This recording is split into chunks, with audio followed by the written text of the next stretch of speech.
I actually have a video question. You have a video question? I do have a video question. Hey guys, my name's Marin. Follow me on Snapchat, Marin_Irvin. Love your show, love you too. Like, you're the best. Do you have any advice on getting over mental blocks? The thing that I would do all the time, by the way, I was terrified of about 90% of my gymnastics. It was great. My skills? Like 90% of them for sure. How did you get over the 90% fear? You shouldn't feel bad about taking a step back. Almost like relearning the thing, you know what I mean? Like that's super normal. Like I did that a few times. Like one time on high bar, I hit my feet real hard on the bar for my dismount and I was like, I gotta learn this again. And I did, and then after that I had like the best dismount ever. The other thing is just like either reminding yourself or having somebody help you remember how many times you've done the thing that you're like blocked on, you know, and just like being like, yeah, it's fine. Like I've done it 3,000,000 times. I'm gonna just do it one more time. Jess_7495 asks, what was going through your head before you were named to the Olympic team and did that change? I don't know what she meant by did that change. Both times? Well, maybe? Yeah. Well, however you want to take it. What was going through my head and then it did that. Okay, I get you. Jessica? Jess.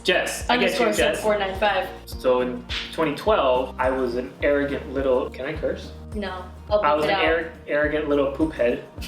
And I was like, I'm definitely going. So when they announced me, I was like, ah. In 2016, things were a little bit different because I was like, I'm definitely going. And then I wasn't because they were like, you're an alternate. And I was like, ah. We were at the camp, that's when John hurt himself. So it was like really, really mixed emotions. It was like definition of bittersweet because it was like, on one hand, my teammate just like blew out his knee completely. And on the other hand, they're like, you're on the team. So I was like, do whatever is the most helpful for you, but that's what helped me. After you retired, how did you get into acting, and do you have any upcoming projects? So actually, I always wanted to be an actor. Always. Really? Always. That's so cool. I literally used to dress up at home when it was just literally just to be around the house. I used to have a cape and I used to wear a cape? Danell Leyva. So cute. And people would like come and visit my parents sometimes and I would be like in a literal clown outfit just watching TV on the couch and they'd be like, what's, and then just leave him be. Because I just love, you know, like embodying like a different character. And like, you know, and then when I first started, it was just like the allure of like acting, this is fun. But then like the more I got into it, the more I studied it, it was like, man, there's so many levels to it and there's like so much of it. And ultimately, the whole aspect of creating. That's why I like writing. In time, I want to learn how to be a director, like acting, like you're creating this character like in your point of view. I got into it because I retired, you know, like I always wanted to do it and I just never did because I was super focused on this one thing. And now I've just shifted my focus completely into that, you know. I've done a few things, like I did a few commercials, I've done a few short films. Oh, I didn't even know you liked writing. Me neither. Like I started writing last year after Oscar season, almost a year ago. So I looked up like a lot of like Sylvester Stallone and like Matt Damon and Ben Affleck and stuff like that, and like how they wrote like their movies and they weren't technically considered writers at all. And all of them were like nominated for Oscars. When you're transitioning to your acting career, was there ever a time you got frustrated? Because, you know, I feel like I have this conversation with a lot of just former teammates. It's like you're at the top of your game in one field and then now you're transitioning into something else, and we were saying like literally being a nobody from literally you have to start at the very bottom. But I think people don't get that and they just think that they expect you to be at the top of your game somewhere else. So do you ever get frustrated? No, because I knew I like prepared for it. I knew that I was going to be a nobody, that nobody was going to give me any handouts just because I knew how to do some flips here and there. And so I was ready to like put in all of the work that I've been putting in, you know what I mean? The hardest thing for sure as an actor, and the biggest difference between acting and being an athlete was that as a gymnast, we always had something set. There was always the next competition. We always knew what was coming, no matter what. And like if you messed up, you can go back into the gym and keep working. You can't go back into any gym as an actor. You go to an audition and you bomb.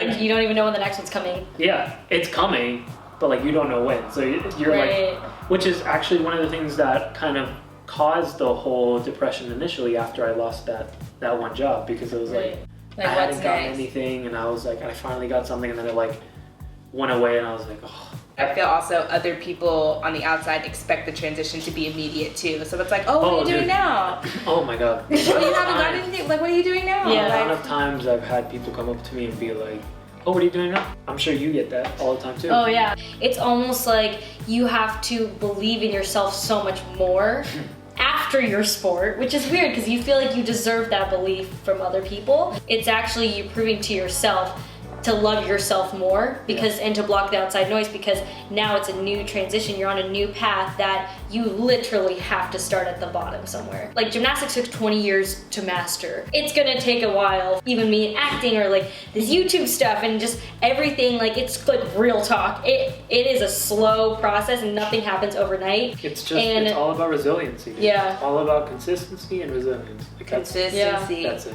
Know One that foot in front of the other. Yeah, and know that you're not doing it alone if you think that you're in a lull too.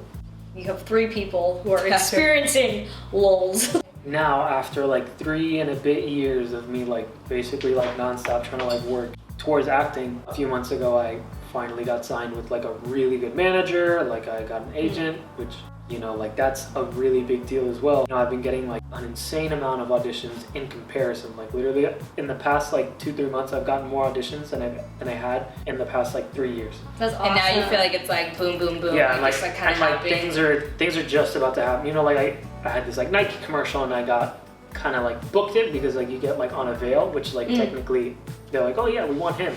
Maybe.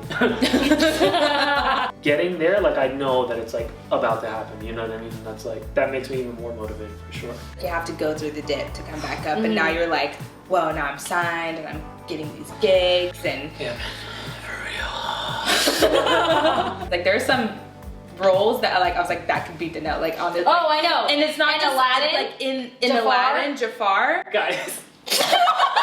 We were like watching it recently on TV on like Disney Plus or whatever, and she was like, you should have been Aladdin. I was like, I'm not from Egypt. I can't sing. I was like, please, this guy's doing great.